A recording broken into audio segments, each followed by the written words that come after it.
whilst Boris Johnson's Westminster tactics for SNP might have played well, Boris Johnson himself was about as popular in Scotland as toxic waste. So every time he went there or mentioned Scotland, I suspect the SNP's poll ratings went up by about 5 points.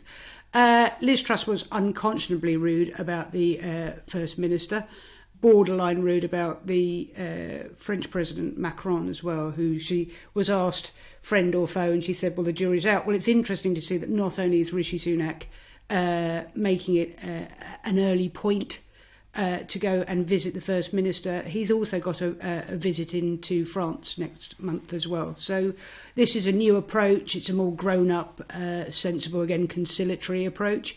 I have to say, though, there is a massive row brewing between Westminster and Scotland.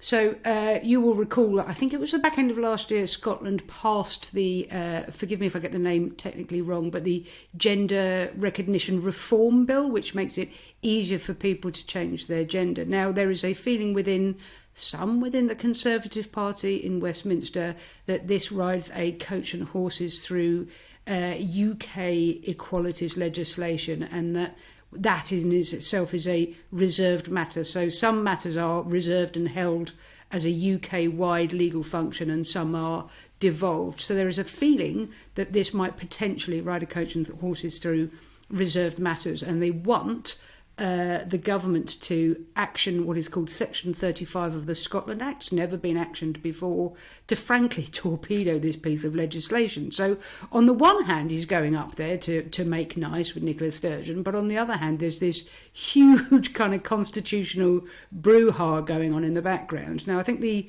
UK government's got until the middle of next week to say what it intends to do on this.